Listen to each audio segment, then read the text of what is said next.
तुम कोई वस्तु नहीं हो। मारो, हमको जिंदा मत छोड़ो सालो।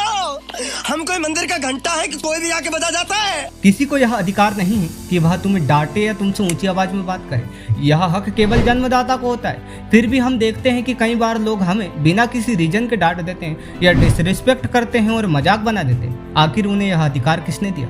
इसका सीधा सा जवाब है तुमने खुद ने। You are responsible for your behaviour. तुम्हें पता है मेन प्रॉब्लम क्या है? You are too good. बहुत अच्छा होने के कारण तुम सबके लिए अवेलेबल होते हो और तुम्हारी कोई इज्जत नहीं रह जाती। इसलिए शैतान बनो, बदमाशी करो। कुछ भी गलत करने का सोचने से पहले यह सोचो कि मैं तुम्हें क्या बताना चाह रहा हूँ। क्या तुम्हें अजीब नहीं लग रहा कि जो पर्सन मॉरल एंड एथिक्स की बात करता था वह आज ऐसी बात कर रहा है? मैं मानता हूँ कि लोगों को भला करना चाहिए, उनकी मदद करनी चाहिए, लेकिन जब तुम्हारी एज बढ़ती जाती है और तुम कुछ नहीं कर पाते, कुछ उखाड़ नहीं पाते जिंदगी में, तो यही लोग तुम्हें खाने लगते हैं। This is the reality of our society. लोगों को खुश करने के तरीके ढूंढने की जगह आज तुम्हें खुद को बेहतर बनाने के तरीके खोजने चाहिए। इस दुनिया में बहुत से ऐसे लोग मिलेंगे या मिलते हैं जिनके खुद के घर शीशे के होते हैं, लेकिन वो तुम पर हमला करने आते हैं। मतलब उन्होंने खुद ने अपनी लाइफ में घंटा कुछ अचीव नहीं किया और वो तुम्हारी अचीवमेंट का हिसाब मांगते हैं। तुम्हारे रिलेशन में भी ऐसे बहुत से लोग होंगे जिन पर गुस्सा आना नेचुरल है। अपनी फीलिंग पर कंट्रोल रखना अच्छा है, लेकिन मैं आज यह कहता हूँ कि इस गुस्से की ज्वाला को बुझने मत देना। जब तक हो सके इसे जलाए रखना। यह मोटिवेशन का काम करेगा। किसी को कुछ साबित करने की जरूरत नहीं है, लेकिन तुम खुद को जरूर यह साबित करो कि तुम किसी से कम नहीं हो। तुम योग्य हो और अपनी योग्यता से जवाब दो। हम कभी कभी बहुत गुस्से में होते हैं, बट हमारे मॉरल्स की वजह से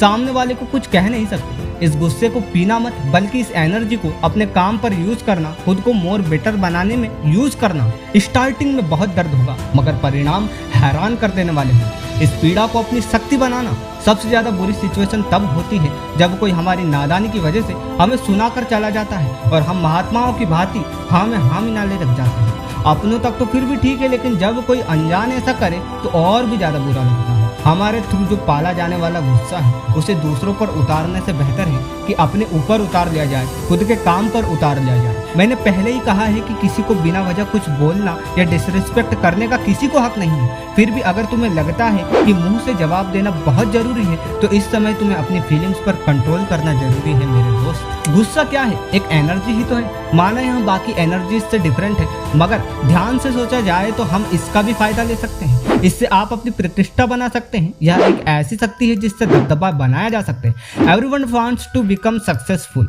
जो लोग यह कहते हैं कि दौलत और शोहरत बहुत छोटी चीज है या फिर ये चीजें लाइफ में मैटर नहीं करती, तो वे झूठ बोल रहे हैं। ऐसे बहुत से लोग हैं जिन्होंने इसी टॉपिक पर कई सारी बुक्स लिखी है, लेकिन एक बात गौर करने वाली है, उन बुक्स पर उन लोगों का नाम भी दर्ज है जो शोहरत के खिलाफ बोलते हैं, शोहरत के खिलाफ लिखते हैं। यह वही बात हो गई कि किसी ने कहा नाम में क्या रखा है, ये बोलकर उसने अपनी तहरीर के पास अपना नाम लिख दिया। मतलब गजब की बात है यार।